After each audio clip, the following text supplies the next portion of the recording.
Hello hello. Online students, आवाज आ रही मेरी?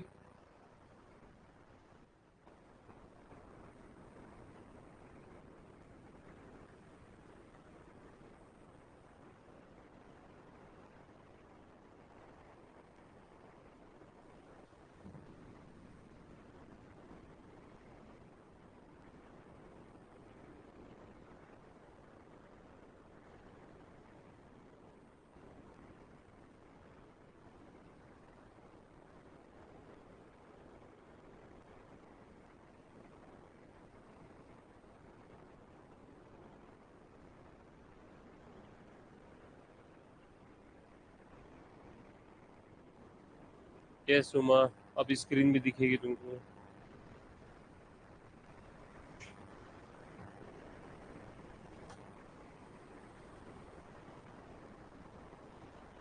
अभी ऑडियो वीडियो सब क्लियर है क्या ऑनलाइन स्टूडेंट्स? अगर हाँ तो जल्दी रिप्लाई दे दो, मतलब आगे बढ़ेंगे।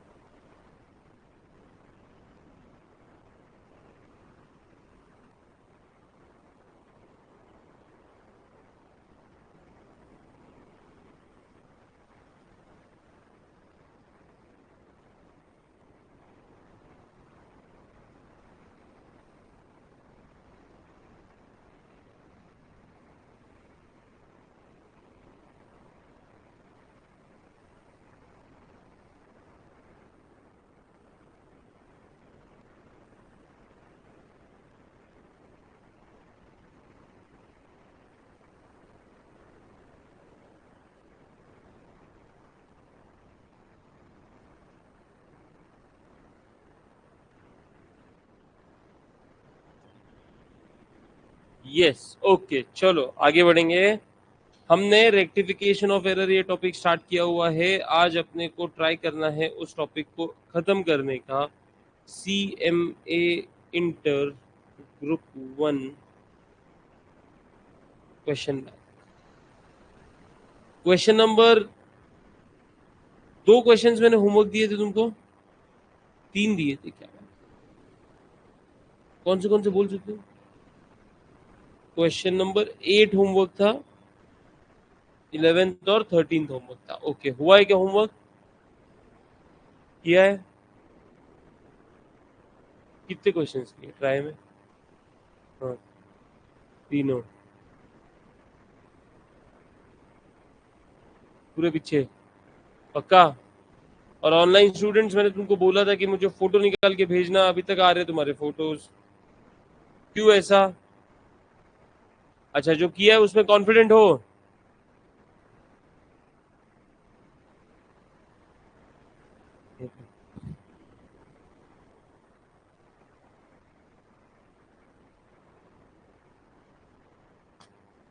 करेंगे करेंगे, डिस्कस करते हैं।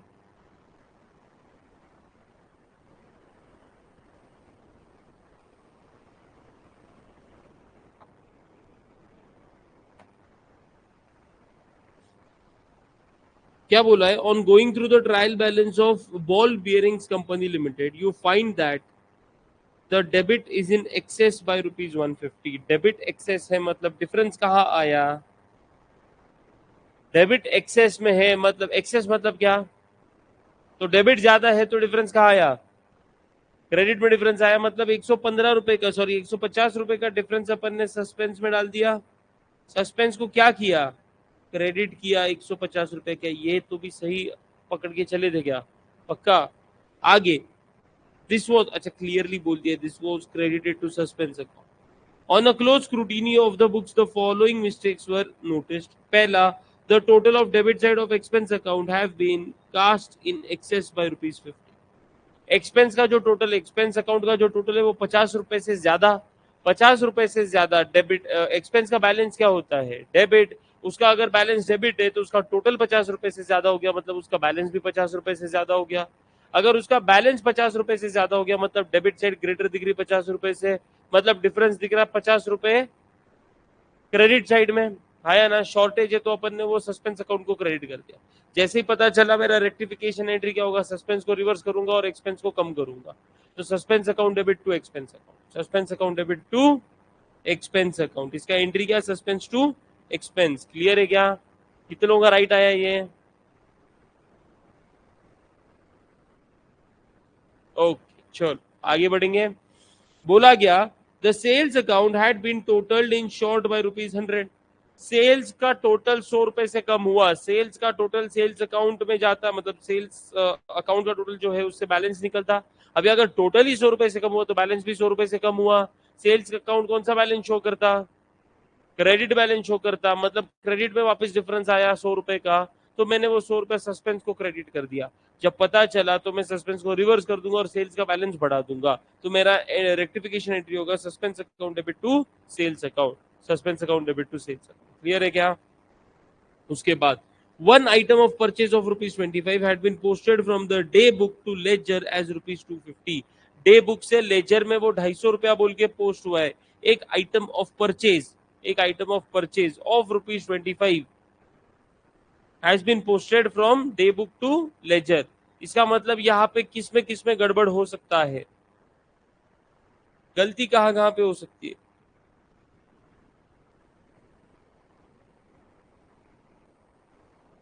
क्या किया तुमने, तुमने किया क्या वो बताना है। तू बोल रहे क्या किया तूने?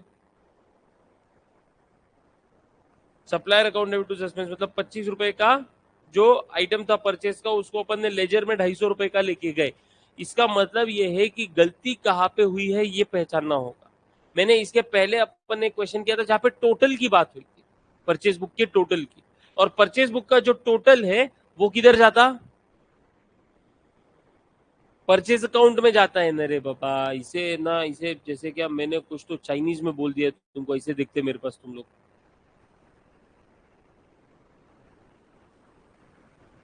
परचेज बुक का टोटल परचेज अकाउंट में जाता। अगर टोटल में गड़बड़ हुआ है, टोटल लेते समय गड़बड़ हुआ है, तो फिर परचेज अकाउंट में गलत है।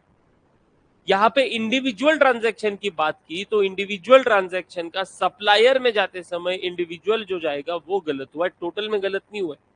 आइटम 25 रुपया रिकॉर्ड किया हुआ था, परचेज बुक में 25 बोल के रिकॉर्ड किया था, उसको लेजर में लेके जाते समय, मतलब कहाँ, अभी इंडिविजुअल ट्रांजैक्शन जाते ना इंडिविजुअल वो सप्लायर अकाउंट में, तो वहां पे जाते समय 25 का 250 हो गया, मतलब 225 रुपया सप्लायर अकाउंट में एक्स्ट्रा क्रेडिट हुआ है। सप्लायर को क्रेडिट करते हैं अपन, है ना? हाँ, अगर एक्स्ट्रा क्रेडिट हुआ है मतलब क्रेडिट ज्यादा है, इस बार क्रेडिट ज्यादा है तो अपने को डिफरेंस मिलेगा डेबिट में 225 रुपए का। और अगर डिफरेंस मिलेगा डेबिट में 225 रुपए का तो फिर मैंने सस्पेंस में डाल दिया 225 रुपए डेबिट। जब रेक्टिफाई करूंगा तो रिवर्स कर दूंगा, सस्पेंस को क्रेडिट कर दूंगा और सप्लायर को डेबिट, मतलब सप्लायर का बैलेंस कम कर दूंगा। तो एंट्री हो जाएगा supplier account debit to what, suspense account 225, supplier account debit to suspense account 225। Hello hello hello, online वालों तुमको आवाज आ रही है ना? यहाँ पे स्पीकर्स में कम आ रही है क्या आवाज? बराबर है? ओके। तो कितने लोगों ने ये वाला एंट्री राइट किया था? वेरी गुड, वेरी गुड, सिर्फ एक। नेक्स्ट ट्रांजैक्शन पढ़ो। The sales return of ₹100 from a party has not been posted to that account. अच्छा मैं जो बोल रहा हूँ, जो गलत किया वो सही कर रहे हो क्या? चेंज करते हुए दिख तो नहीं रहे मेरे को, कर रहे हो पक्का? Okay. The sales return of ₹100 from a party has not been posted to that account through the parties, though the party's account has been created. तो सेल्स रिटर्न का सबसे पहले एंट्री बोल, sales return account debit to customer account. बोला कि हमने ना ये has not been posted to that account, मतलब सेल्स रिटर्न अकाउंट को नहीं किया, पार्टी अकाउंट को सही से पोस्ट किया, मतलब कस्टमर को सही से पोस्ट किया, मतलब कस्टमर को सही से क्रेडिट हुआ है। कितने रुपए का ट्रांजेक्शन है? 100 रुपए का। इसका मतलब सेल्स रिटर्न को डेबिट नहीं किया, सेल्स रिटर्न को डेबिट नहीं किया मतलब डेबिट में 100 रुपए कम गया, डेबिट में 100 रुपए कम गया, इसका मतलब debit side shorter, debit side shorter. तो फिर मैंने 100 रुपया सस्पेंस बोल के डेबिट कर दिया। जब गलती का पता चला सस्पेंस को रिवर्स कर दूंगा, मतलब मेरा सस्पेंस अकाउंट क्रेडिट हो जाएगा और सेल्स रिटर्न अकाउंट डेबिट हो जाएगा। तो एंट्री होगा sales return account debit to suspense account, sales return account debit to suspense account.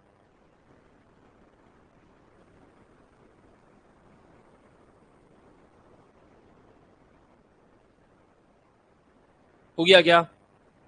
Next, a check of rupees 500 issued to the supplier's account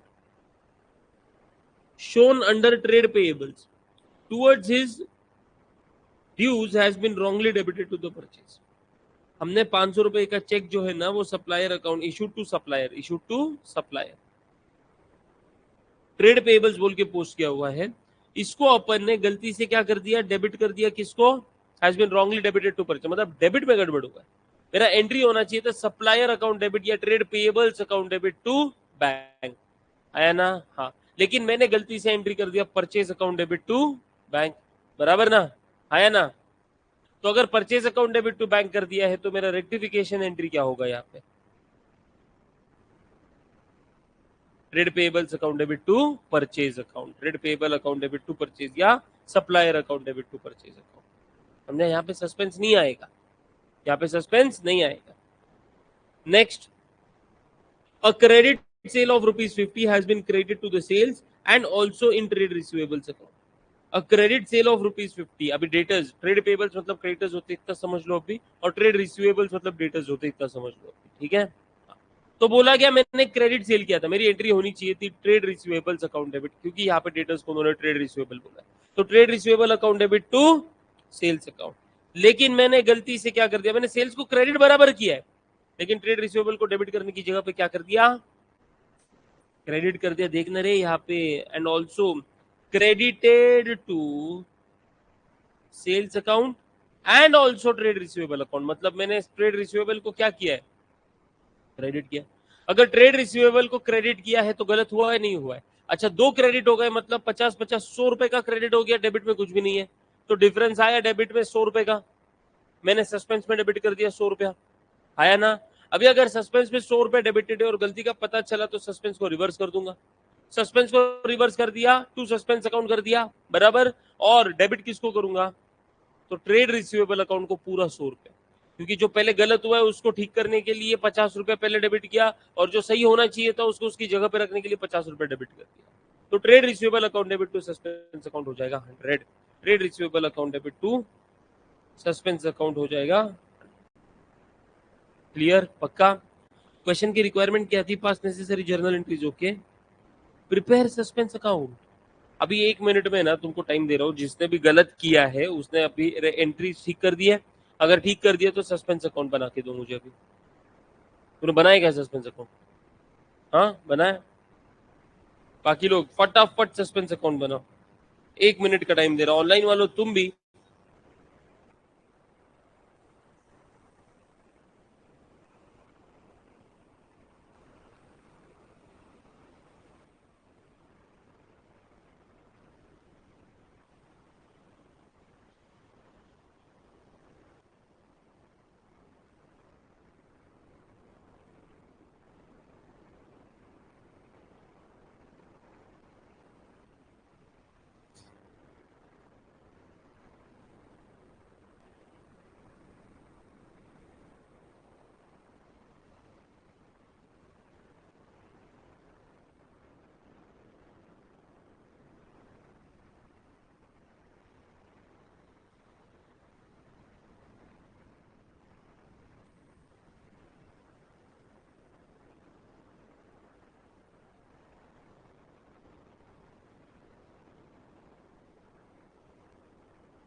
हो गया।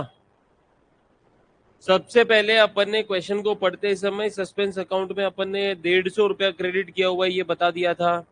इसका मतलब सस्पेंस अकाउंट के credit में आ जाएगा बाय बैलेंस ब्रॉट डाउन 150। उसके बाद first entry क्या पास की अपन ने, तो फिर सस्पेंस को डेबिट कर दिया टू एक्सपेंस कितना 50। सेकेंड एंट्री क्या पास किया, सस्पेंस टू सेल्स, मतलब यहाँ पे डेबिट कर दिया सस्पेंस अकाउंट डेबिट को सेल्स कितने से 100। थर्ड एंट्री क्या पास की, तो सस्पेंस को क्रेडिट हुआ यहाँ पे बाय सप्लायर या by trade receivable trade payable account बोल सकते हैं कितना 225। उसके बाद फोर्थ एंट्री क्या किया, तो टू सेल्स रिटर्न कितना, और अच्छा सस्पेंस को क्रेडिट किया है क्या, बाय सेल्स रिटर्न 100। उसके बाद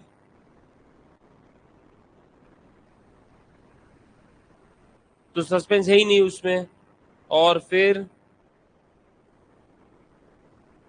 ट्रेड रिसीवेबल टू सस्पेंस मतलब बाय ट्रेड रिसीवेबल कितना। अभी यहाँ पे मेरे को क्रेडिट टोटल ज्यादा दिख रही, इसका मतलब टोटल लो इसका 200 300 400 500 575 575। तो यहाँ पे आ जाएगा टू बैलेंस कैरेट डाउन कितना 575 माइनस 150 420। इस तरीके से सस्पेंस अकाउंट बनेगा। हमारा सस्पेंस अकाउंट पूरी तरीके से क्लोज हुआ नहीं है, इसका मतलब सारे एरर्स रेक्टिफाई हुए नहीं।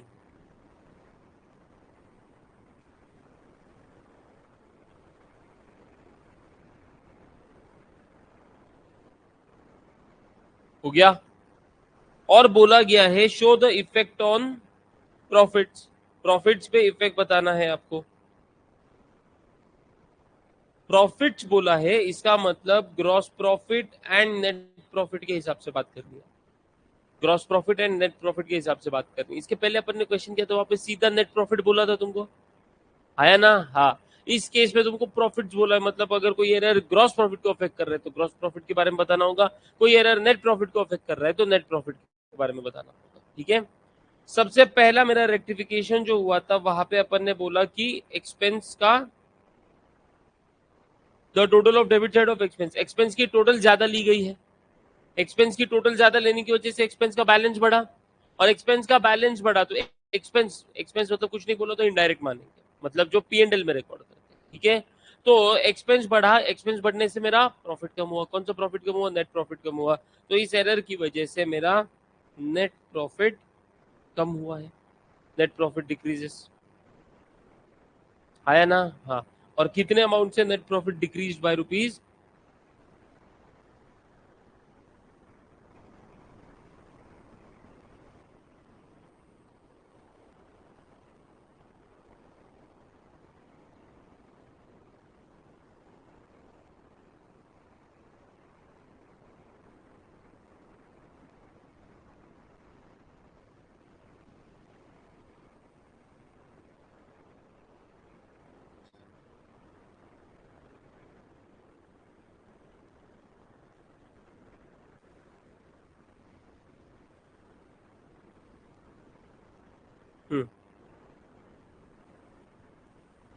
Next sales account has been total short, sales short हुआ है, सेल्स शॉर्ट होने की वजह से प्रॉफिट भी शॉर्ट हुआ ना, है ना। हाँ, तो gross profit decreases, gross profit decreases.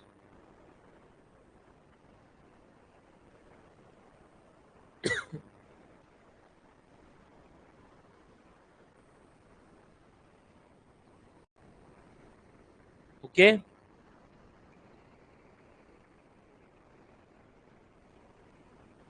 Purchase का 25 रुपए का एक एरर यहाँ पे किसको अफेक्ट किया था, सप्लायर अकाउंट को। और सप्लायर मैंने तुमको बोला है प्रॉफिट्स पे असर हो रहा नहीं हो रहा, इसके लिए वो ट्रेडिंग P&L में वो एरर का इफेक्ट आना चाहिए। अगर बैलेंस शीट में आ रहा है तो फिर क्या प्रॉफिट पे असर होगा इसका, नहीं होगा। सप्लायर मतलब मेरा क्रेडिटर, मतलब मेरा ट्रेड पेएबल कहाँ रिकॉर्ड करता मैं? बैलेंस शीट में। तो अगर उसके इस पे मैं गलत अमाउंट लिख के गया तो भी उसका असर मेरे बैलेंस पे, मेरे प्रॉफिट पे गिरेगा क्या? नहीं गिरेगा, तो नो इफेक्ट। इस केस में होगा नो इफेक्ट।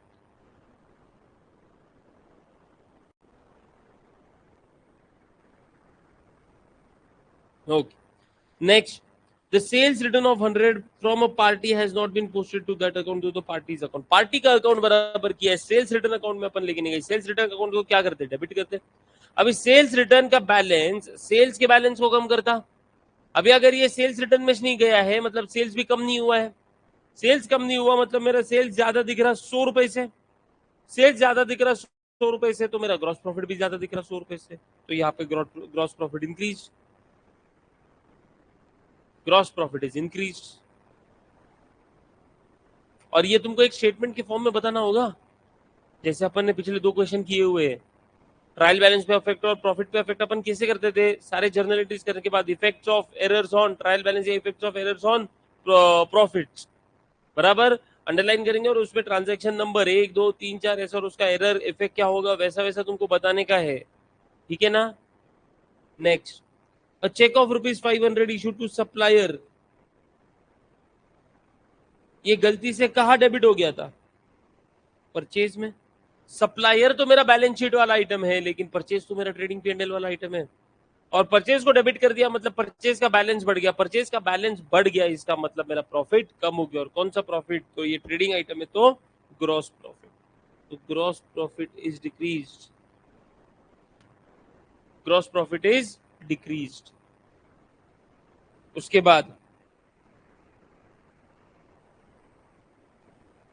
क्रेडिट सेल किया 50 रुपए का, सेल्स अकाउंट को बराबर क्रेडिट किया है, ट्रेड रिसीवेबल को नहीं किया। ट्रेड रिसीवेबल बैलेंस शीट का आइटम है, उस पर असर होता है, तो फिर यहाँ पे प्रॉफिट पे कोई असर नहीं होगा। यहाँ पे आप लिखोगे नो इफेक्ट, क्योंकि सेल्स पे तो बराबर इसका इफेक्ट चला गया। सेल्स पे बराबर इफेक्ट इसका चला गया। अरे हाँ या ना? 8 के बाद क्या था?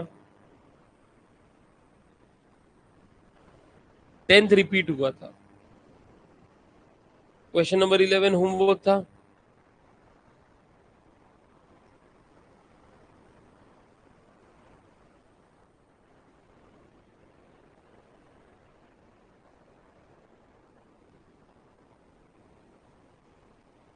यहाँ पे तुमको क्या बोलने को, खाली रेक्टिफिकेशन एंट्रीज बोले, तो ये इजी है। A purchase of goods from Ram amounting to ₹150 had been wrongly entered through the sales. A purchase of goods from Ram amounting to ₹150, मतलब मैंने एंट्री करनी चाहिए थी परचेज टू राम 150। मैंने गलती से एंट्री कर दी, सेल्स बुक के थ्रू कर दिया, मतलब सेल्स बुक का टोटल सेल्स अकाउंट को क्रेडिट होता है, और इंडिविजुअल ट्रांजैक्शन वहां पे जो जिसका नाम लिखा है उसको डेबिट होते हैं, बराबर ना? है ना? हाँ। इसका मतलब मैंने गलती से एंट्री कर दिया राम टू सेल्स 150 150। तो मेरा रेक्टिफिकेशन सबसे पहले अभी यहाँ पे सस्पेंस तो है नहीं, तो जो गलत हुआ है उसको रिवर्स करूंगा। गलत क्या हुआ है? राम को क्रेडिट हुआ है, तो टू राम 150। सेल्स को डेबिट कर दूंगा, तो सेल्स डेबिट 150। और जो सही होना चाहिए था उसको उसकी जगह पे रखूंगा, मतलब परचेज डेबिट होना चाहिए था, तो परचेज को डेबिट कर दूंगा 150। और राम को क्रेडिट होना चाहिए था 150, तो राम को क्रेडिट कर दूंगा 150। मतलब मेरा एंट्री हो जाएगा sales account debit 150, purchase account debit 150 to Ram account 300। To Ram account 300। कितने लोगों ने ये एंट्री बराबर की? सिर्फ हाथ के मार्क्स जाने वाले। अच्छा, राइट एंट्री लिखो, रॉन्ग एंट्री लिखो, तो समझ में आ जाएगा। लेकिन सर हमारे को जर्नल एंट्रीज नहीं आते ना, दिक्कत वो है, इसकी वजह से हमको पता ही नहीं है राइट एंट्री क्या है। तो रेक्टिफिकेशन का अगर क्वेश्चन आया तो हमारे 7 मार्क्स गए हमारे हाथ से। इसके बाद क्या ये हटा दूं? A credit sale of goods amounting rupees 120 to Ramesh has been wrongly passed through purchase book. A credit sale, अभी देखना यहाँ पे सेल्स का ट्रांजैक्शन है, परचेज बुक के थ्रू हुआ है. फिर से वापस वही कहानी, बोला गया क्रेडिट सेल टू रमेश है, मतलब मेरा एंट्री होना चाहिए था रमेश टू सेल्स 120. मैंने गलती से एंट्री क्या कर दी, सेल्स का परचेज बुक के थ्रू पास किया, मतलब परचेज को डेबिट कर दिया 120 से टू रमेश 120. तो अभी मेरा रेक्टिफिकेशन क्या होगा, तो जो गलत हुआ उसको रिवर्स करो, मैं रमेश को डेबिट करूंगा 120 से, परचेज को क्रेडिट करूंगा 120 से. जो सही होना चाहिए था उसको उसकी जगह पे रखना है. रमेश को डेबिट होना चाहिए 120, तो मैं डेबिट कर दूंगा 120 से, और सेल्स को क्रेडिट होना चाहिए 120, तो मैं सेल्स को क्रेडिट कर दूंगा 120 से. तो मेरा एंट्री हो गया Ramesh account debit 240, to purchase 120, to sales 120. कितने लोगों ने ये एंट्री, सिर्फ एक ज रहे, तुझ किया बराबर, या तू भी गलत किया, सही किया, वेरी गुड.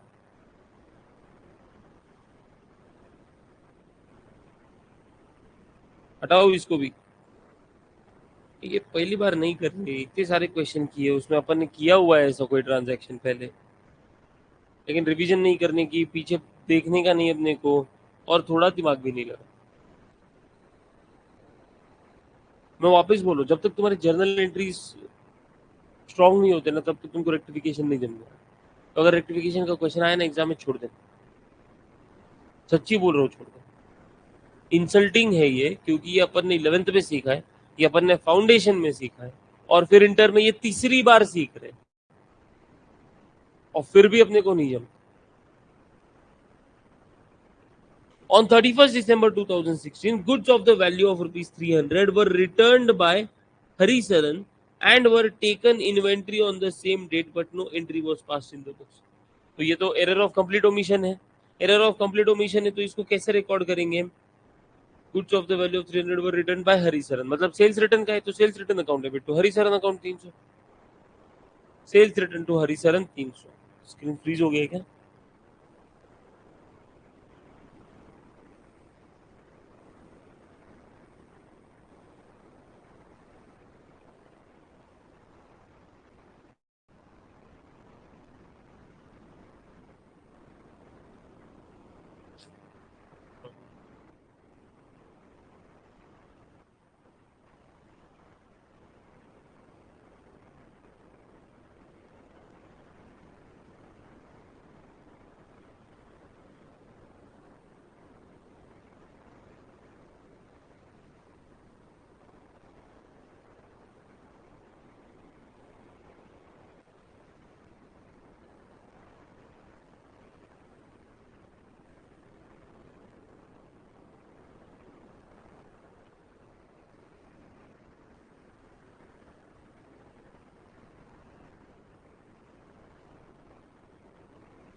आगे, an amount of rupees 200 due from Mahesh Chand, which had been written off as bad debts to in a previous year, was unexpectedly recovered and had been posted to the personal account of Mahesh Chand. सबसे पहले देख, अगर bad debts है, bad dates बोल के right of कर दिया है, तो मेरा एंट्री होता है bad debts account debit to debtors account, ठीक है. लेकिन अगर ये मेरे को वापस मिलता है ना, तो बैड डेट्स मेरा क्या है, लॉस, में उसको लॉस बोल के P&L में डेबिट भी कर चुका हूँ, बराबर ना. अगर मेरे को ये पैसा वापस, जो बैड डेट्स बोल के मैंने राइट ऑफ कर दिया, वो पैसा अगर मेरे को वापस मिलता है, तो पैसा आया तो बैंक अकाउंट डेबिट हो जाएगा, पैसा आया तो बैंक अकाउंट डेबिट हो जाएगा, और उसके बाद एक नया अकाउंट हमारे पिक्चर में आएगा, जो है बैड डेट्स रिकवर्ड. हमने इसको रिकॉर्ड ही नहीं किया है, तो इसका एंट्री होगा bank account debit to bad debts recovered account. Entry क्या होगा, bank account debit to bad debts recovered account 200. लेकिन एक सेकंड, बोला गया है had been posted to the personal account of Mahesh Chand, and had been posted to the personal account of Mahesh Chand. तो मेरा entry, सुन, मेरा एंट्री क्या होना चाहिए था, bank account debit 200 to bad debts recovered 200।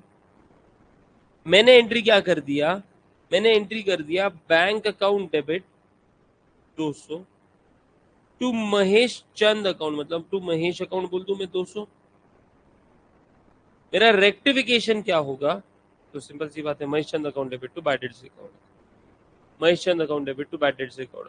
Mahesh Chand को रिवर्स कर दो, बैड डेट्स रिकवर्ड को उसकी जगह पे रखो।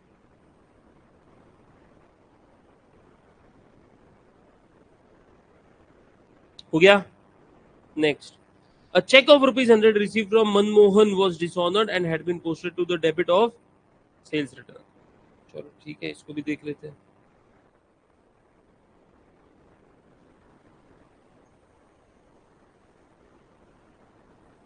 A check of rupees 100 received from Manmohan was dishonored। जब मनमोहन से चेक आया होगा, मैंने एंट्री क्या की होगी, bank account debit to Manmohan.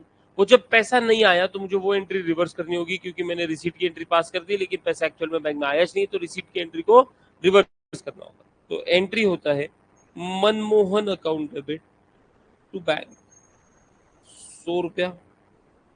मैंने गलती से क्या कर दिया, has been posted to the debit of sales return account, मतलब मनमोहन की जगह पे मैंने किसको डेबिट कर दिया, सेल्स रिटर्न को डेबिट कर दिया 100। क्रेडिट के बारे में कुछ बोला है तो बैंक को बराबर क्रेडिट हुआ 100। इसका मतलब मेरा रेक्टिफिकेशन क्या होगा, यहाँ पे सेल्स रिटर्न को रिवर्स कर दूंगा, तो डेबिट कर रखा था तो क्रेडिट कर दूंगा, और मनमोहन को डेबिट ही नहीं किया था, मतलब मेरा एंट्री होगा Manmohan account debit to sales return. मेरा रेक्टिफिकेशन एंट्री होगा Manmohan account debit to sales return account.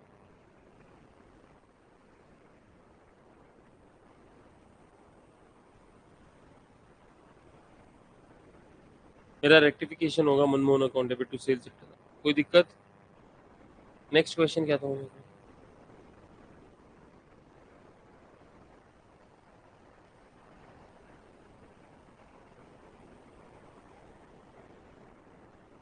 इसमें क्या प्रॉब्लम आ रहा है, पूरा क्वेश्चन डिस्कस करें?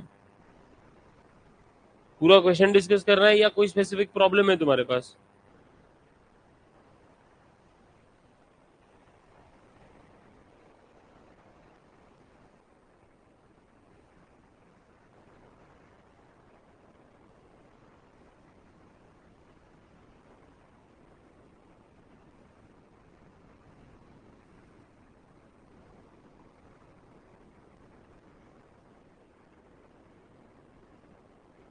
चलो पूरा क्वेश्चन ही डिस्कस करते हैं, तुम तो कुछ बोलने से रहे। Rectifying the following errors by way of journal entries and work out their effect on profit और loss of the concern. Return inward book was cast short by ₹500। Return inward मतलब sales return book, sales return book का total sales return account के debit में जाता है, उसके total में ₹500 का डिफरेंस है, मतलब सेल्स रिटर्न अकाउंट को कम डेबिट हुआ 500। इसका मतलब मैंने डिफरेंस जो है वो सस्पेंस को डेबिट कर दिया। मेरा रेक्टिफिकेशन एंट्री होगा sales return account debit to suspense 500। Sales return account debit to suspense account 500। अभी इस क्वेश्चन में डिपेंड करता है कि तुम इसको क्या अज्यूम करके सॉल्व करते हो। अगर बिफोर ट्रायल बैलेंस अज्यूम कर रहे हो तो फिर सस्पेंस नहीं आएगा, अगर आफ्टर ट्रायल बैलेंस अज्यूम कर रहे हो तो सस्पेंस आएगा। क्वेश्चन ने स्पेसिफिकली बोला नहीं है, कुछ बोला है क्या? नहीं बोला, तो आप जो चाहे वो कर सकते हो। जनरली मैं सस्पेंस का इस्तेमाल कर लेता हूँ ताकि एंट्री डबल एंट्री सिस्टम के फॉर्म में अपने को ज़्यादा इजी हो जाती है।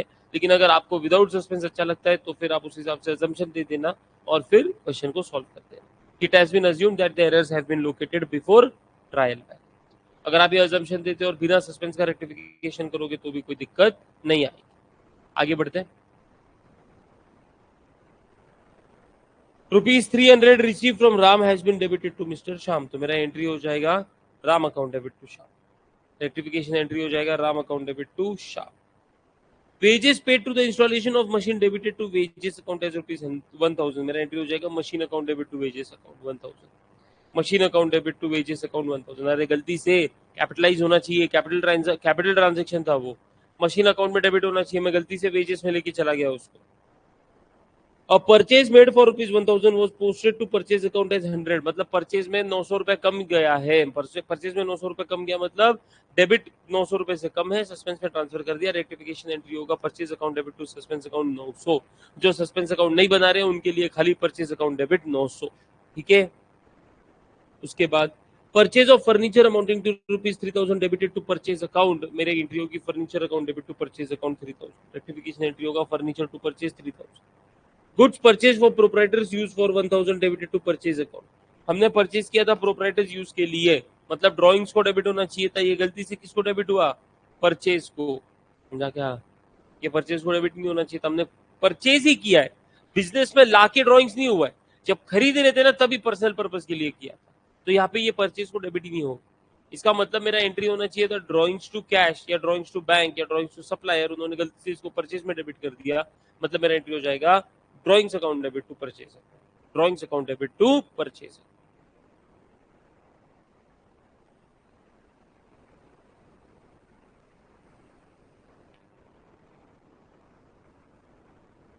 हो गया, आगे बढ़े।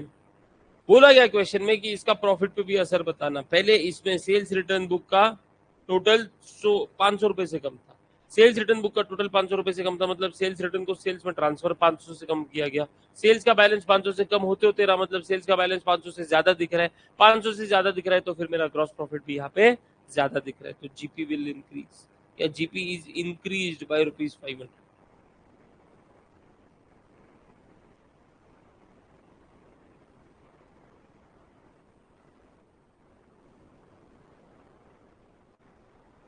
GP is increased by ₹500. Next, 300 received from Ram has been debited to Sham. Ram और श्याम ये ट्रेडिंग P&L में रिकॉर्ड होते हैं बैलेंस शीट में, राम और श्याम ये ट्रेडिंग P&L में रिकॉर्ड होते हैं बैलेंस शीट में, बैलेंस शीट में, इसका मतलब नो इफेक्ट होगा। तुमको ये नहीं बताते आ रहा राम और श्याम का रिकॉर्ड होते, नो इफेक्ट। अरे बैलेंस पर्सनल अकाउंट है ना रे, सारे नॉमिनल अकाउंट अपने किधर जाते, ट्रेडिंग P&L में, ट्रेडिंग P&L सारे नॉमिनल अकाउंट ट्रेडिंग P&L में जाते, मेरा पर्सनल अकाउंट और रियल अकाउंट सारा बैलेंस शीट में जाता है। Ram and Shyam are personal account, या तो ऐसा समझ लो इनकम एक्सपेंस लॉस गेन्स ये ट्रेडिंग P&L में जाते हैं, राम और श्याम कोई भी मेरा इनकम एक्सपेंस लॉस गेन के रिलेटेड अकाउंट है क्या, नहीं, तो फिर ये बैलेंस शीट में जाएगा, तो no effect. Wages paid for installation of machine, गलती से वेजेस में डेबिट कर दिया, अभी मशीन में डेबिट होना चाहिए था लेकिन वेजेस में डेबिट किया, वेजेस में डेबिट किया मतलब वेजेस तो मेरा P&L में आना चाहिए था बराबर, हाँ लेकिन सॉरी नहीं आना चाहिए था लेकिन आ चुका है, इसका मतलब इसने मेरा खर्चा बढ़ाया, खर्चा बढ़ाने की वजह से मेरा प्रॉफिट कम हुआ, आया ना, हाँ, तो यहाँ पे मेरा net profit is decreased, net profit is decreased by ₹1000।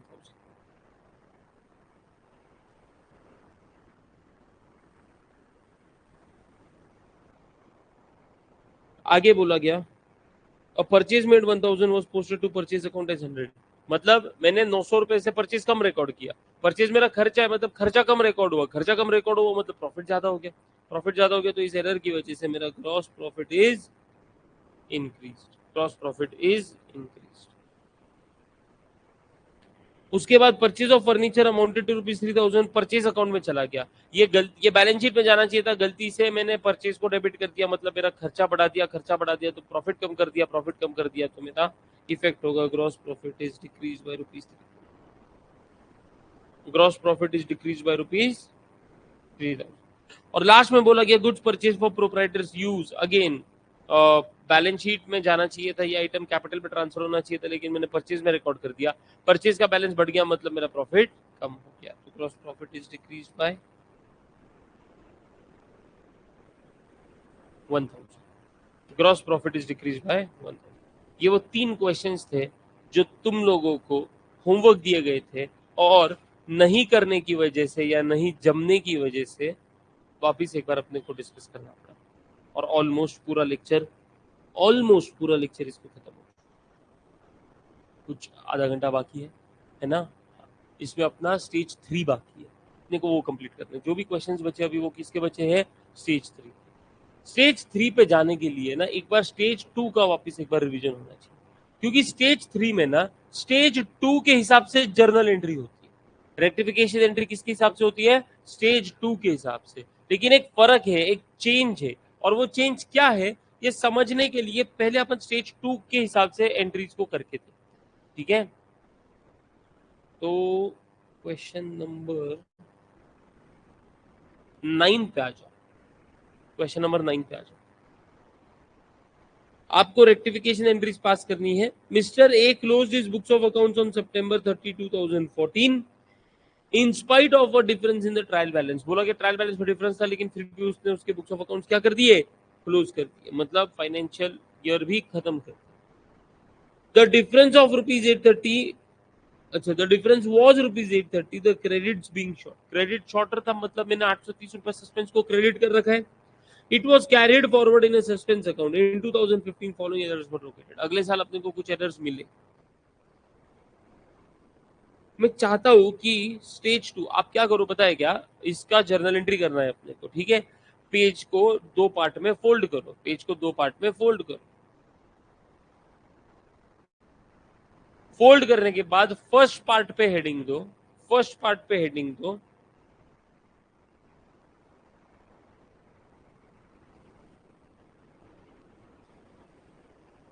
Question number 9, page number क्या है,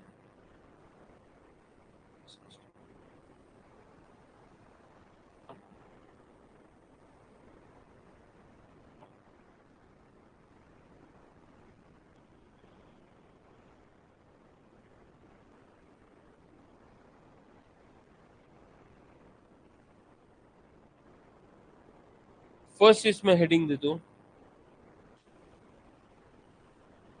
before trial balance, sorry before final, और यहाँ पे आफ्टर फाइनल। इधर लिख दो स्टेज 2, इधर लिख दो स्टेज,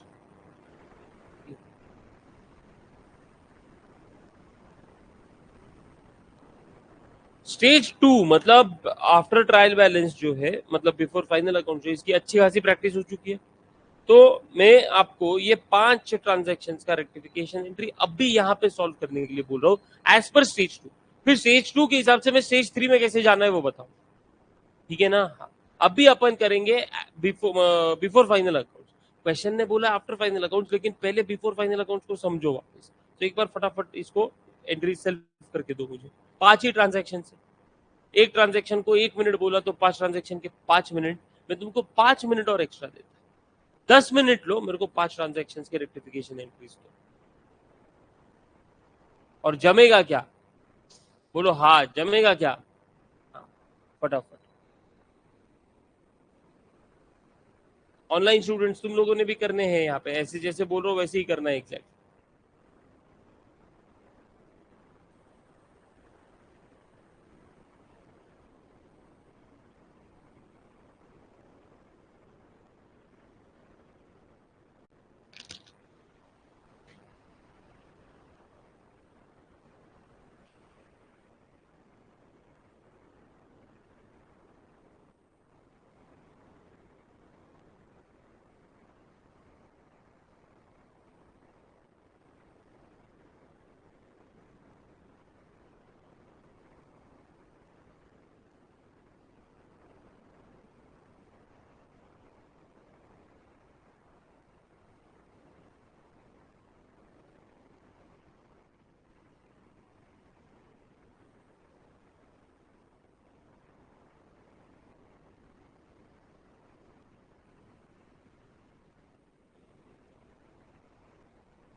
हेलो हेलो, चलो देखते हैं क्या किया है तुमने।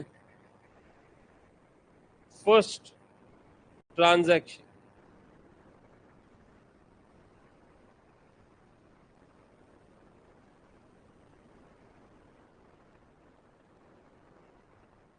a sale of rupees 2300 to Mr. Lala was posted to the credit of Mrs. Mala.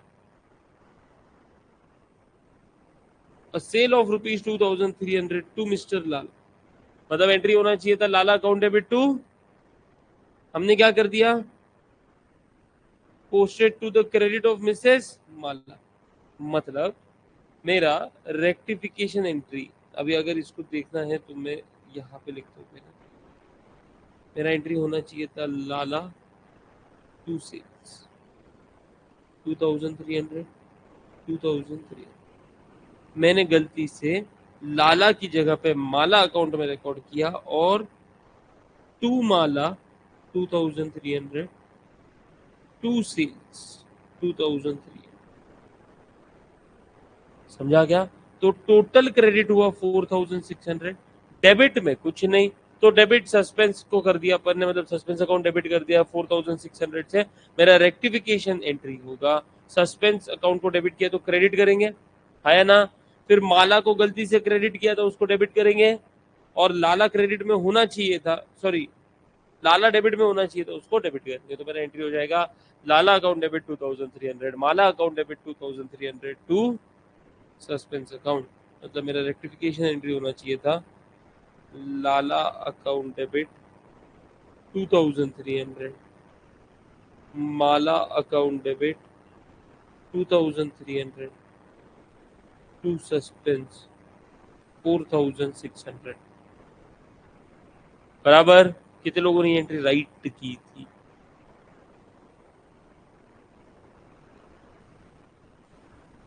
बाकी लोग सुधरो रे सुधरो, ये टाइम वापस नहीं आएगा। The total of the return inward book for July 14 1240 was not posted in the ledger. Total post नहीं किया है, रिटर्न इनवर्ड मतलब सेल्स रिटर्न, सेल्स रिटर्न को डेबिट होता है, सेल्स रिटर्न को डेबिट होता है तो फिर डेबिट साइड शॉर्टर है 1240 से डेबिट ही नहीं किया तो फिर मैंने सस्पेंस को डेबिट कर दिया, सस्पेंस को डेबिट कर दिया तो अभी मैं रिवर्स कर दूंगा सस्पेंस को और सेल्स रिटर्न को डेबिट कर दूंगा, तो मेरा एंट्री हो जाएगा sales return account debit to sales return account debit to suspense 1240 1240। ये स्टेज 2 के हिसाब से चल रहा है अभी, है ना? क्वेश्चन की रिक्वायरमेंट स्टेज 3 है, लेकिन अपन स्टेज 2 के हिसाब से इसको कर रहे हैं ताकि स्टेज 3 को अच्छे से समझ पाए। फिर बोला गया freight paid on a machine 5000 was posted to the freight account as 6500। मैं इस बार फ्रेट मैंने मशीन पे परचेज किया, पे किया है, और मैं उसको कहाँ लेके गया? फ्रेट अकाउंट में लेके, और वो भी गलत अमाउंट के साथ लेके गया। मतलब मैंने गलती से एंट्री क्या कर दिया, मेरी एंट्री होनी चाहिए थी machine account debit to bank या कैश, जो भी है 5600 5600, मैंने गलती से एंट्री क्या कर दिया, फ्रेट को डेबिट कर दिया, फ्रेट अकाउंट डेबिट कर दिया 6500 से टू बैंक 5600। जो नहीं बोला है वो सही है, जो गलत उतना ही जितना बोला गया। तो अभी यहाँ पे क्या, यहाँ पे डिफरेंस है? सबसे पहले तो ये बता, हाँ कितने का डिफरेंस निकाल। 900 क्रेडिट शॉर्टर है, इसका मतलब मैंने 900 क्या कर दिया, क्रेडिट कर दिया और नाम दे दिया टू व्हाट, सस्पेंस। अभी जब मैं रेक्टिफाई करूंगा तो मैं सस्पेंस को सबसे पहले रिवर्स करूंगा, मतलब मेरा सस्पेंस अकाउंट डेबिट हो जाएगा 900 से। उसके बाद जो गलत हुआ है उसको क्या करूंगा, ठीक करूंगा। गलती क्या हुई मुझसे, फ्रेट अकाउंट डेबिट हो गया, तो मैं फ्रेट अकाउंट को क्रेडिट कर दूंगा टू फ्रेट अकाउंट और 6500, और जो सही होना चाहिए तो उसको उसकी जगह पे रखूंगा, मतलब मशीन अकाउंट को डेबिट कर दूंगा 5600। तो मेरा एंट्री हो गया suspense account debit, suspense account debit 900, उसके बाद machine account debit 5600 to freight account 6,500 हो गया। उसके बाद बोला गया while carrying forward the total in the purchase account to the next page 65,590 was written instead of 56,950। पहले तो डिफरेंस निकाल, इसका डिफरेंस बोलो रे। अभी ये डिफरेंस में सही ज्ञान गलत क्या होता है? डिफरेंस बोलने क्या तुम्हारे पास कॉन्फिडेंस नहीं है क्या? 8,600 तुम लोगों ने चारों ने मौन व्रत लेके रखा है क्या? क्या करते हो रे ऐसा?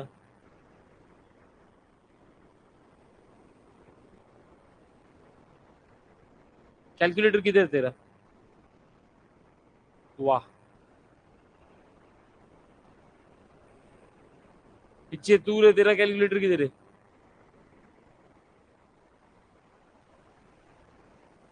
सही जा रहे, एकदम सही जा रहे।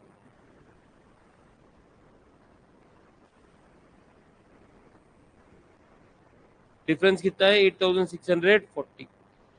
मैंने लिखना कितना चाहिए था? 56,950 और लिखा कितना है? 65,590। मतलब मेरा डेबिट का टोटल ज्यादा हो गया। सस्पेंस अकाउंट क्रेडिट हो जाएगा 8,640 से। जब पता चलेगा तो एंट्री होगा मेरा, रिवर्स एंट्री करूंगा मैं। Suspense account debit 8640 to purchase account 8640। उसके बाद the sale of machine on credit to Mr. Mehta rupees 9,000 on 30th September was not entered in the books at all.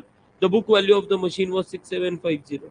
6,750 की मशीन मैंने 9,000 में बेची, मतलब 250 ऊपर 7 हो गए और ऊपर 2,250 का प्रॉफिट कमाया है। मेरा एंट्री होना चाहिए था यहाँ पे bank account debit 9,000 to machine account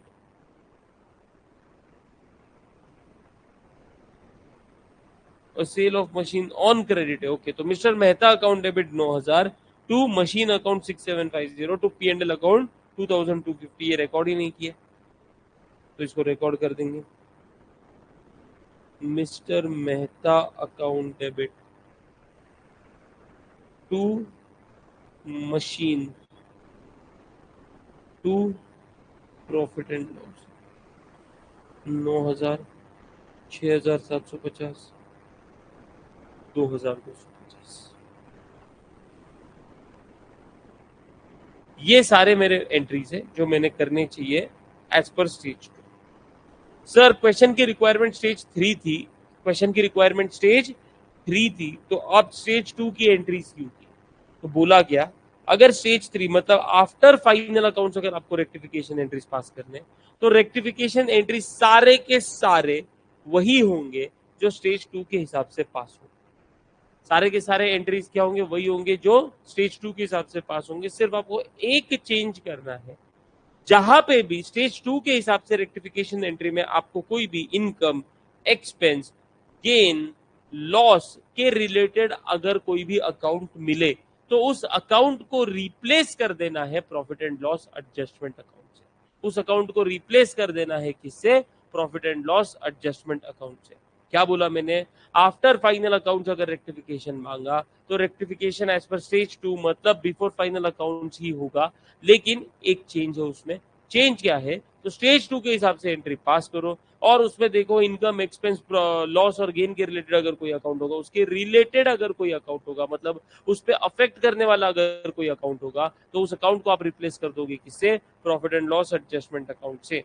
जैसे अगर मैं यहाँ पे फर्स्ट देखूं तो लाला और माला ये दोनों पर्सनल अकाउंट से ये बैलेंस शीट में जाते हैं। इसका असर मेरे प्रॉफिट्स पे नहीं होगा या इनकम एक्सपेंसेस के रिलेटेड नहीं है। तो इसका मतलब ये एंट्री एज इट इज यहाँ पे पास होगी, वैसे की वैसी एंट्री लिखो यहाँ पे।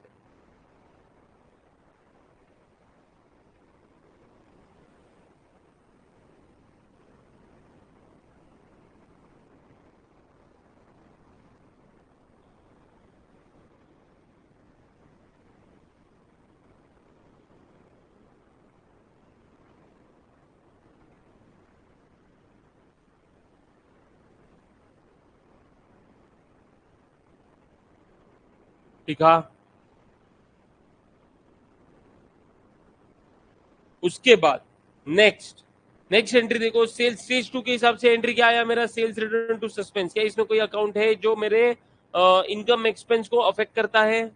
हाँ, सेल्स रिटर्न, तो उसको मैं रिप्लेस कर दूंगा किससे, पी एंड एल एडजस्टमेंट। तो मेरा एंट्री हो जाएगा profit and loss adjustment account debit to suspense account, to suspense account 124।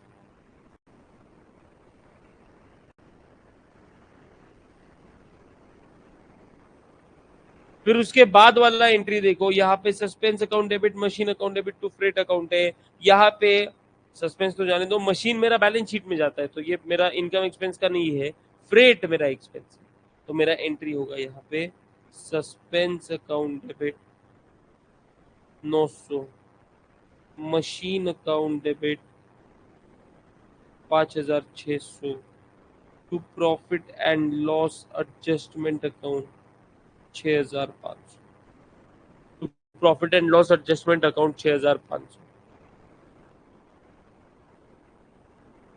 हो गया। उसके बाद वाली एंट्री देखूंगा तो suspense account debit to purchase है, एंड परचेज मेरा एक्सपेंस है, तो परचेज को रिप्लेस कर देंगे पी एंड एल एडजस्टमेंट से। तो मेरा एंट्री हो जाएगा suspense account debit to P and L adjustment account 8640 8640। और उसके बाद मिस्टर मेहता पर्सनल अकाउंट पे बैलेंस शीट में जाता, मशीन रियल अकाउंट पे बैलेंस शीट में जाता, लेकिन प्रॉफिट एंड लॉस अकाउंट ये मेरे प्रॉफिट को अफेक्ट करने वाला है ना, आया ना, हाँ। तो फिर प्रॉफिट एंड लॉस अकाउंट को रिप्लेस कर देंगे profit and loss adjustment account से। तो लास्ट वाली एंट्री हो जाएगी मेरी mister Mehta account debit 9000 to machine account 6750 और to profit and loss adjustment account 2250, profit and loss adjustment account 2250। Clear है क्या? इतना इजी है स्टेज 3, पूरा स्टेज 2 वाला दिमाग लगाना है। और एंट्रीज इमेजिन करना, उसमें अगर कोई प्रॉफिट को अफेक्ट करने वाला या इनकम एक्सपेंस के रिलेटेड कोई आइटम नहीं होगा, तो जो इमेजिन किया हुआ एंट्री वो एज इट इज लिखोगे। लेकिन अगर प्रॉफिट को अफेक्ट करने वाला या इनकम या एक्सपेंस को अफेक्ट करने वाला कोई अकाउंट होगा, तो फिर आप उसको रिप्लेस कर दोगे पी एंड एल एडजस्टमेंट से, और फिर रेक्टिफिकेशन एंट्री पास कर दोगे। जो बाद बाकी सारे वही रहने वाले हैं, ठीक है ना। तो ये था हमारा क्वेश्चन नंबर 9, जिसको अपन ने कंप्लीट कर दिया। अभी बचा कौन सा क्वेश्चन है? 9 तक सारे हो गए, 10 रिपीटेड है, 11 हो गया और 13 हो गया, बराबर ना। मतलब बचा है 12, 14 और 15। मैं तुमको trial balance of a concern has agreed that the following mistakes were discovered after the preparation of final accounts. तो क्वेश्चन नंबर 14 होमवर्क होगा, क्वेश्चन नंबर 14 होमवर्क होगा। Show the effect of the above errors in profit and loss account and balance sheet. ये discuss करेंगे अपन class में, to be discussed in class. खाली ये homework क्या, रेक्टिफिकेशन एंट्रीज पास करके, ठीक है। उसके बाद the books of accounts of A company limited for the year ending 31 March were closed. Close कर दिया मतलब फाइनल अकाउंट बना दिया, आया ना। और फिर एरर का पता चला, मतलब ये भी आपका क्या है, homework. Pass rectification entries in the next year. Next year में रेक्टिफिकेशन एंट्रीज क्या होंगी, अभी जैसे सीखा है वही होगा। प्रिपेयर सस्पेंस अकाउंट, ये भी आप बना लोगे, ये भी आप बना लोगे, हाँ। And state effect of the errors in the determination of net profit of last year. इसको अपन क्लास में डिस्कस करें, इसको अपन क्लास में डिस्कस करें, ठीक है। तो क्वेश्चन नंबर 14, 15 मैंने आपको होमवर्क दिया हुआ है। बचा क्वेश्चन नंबर 12।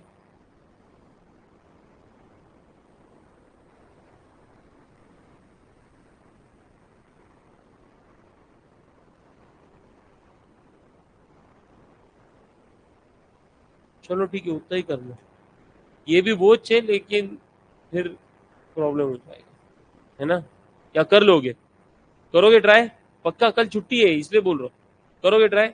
चलो ट्राई करो इसको।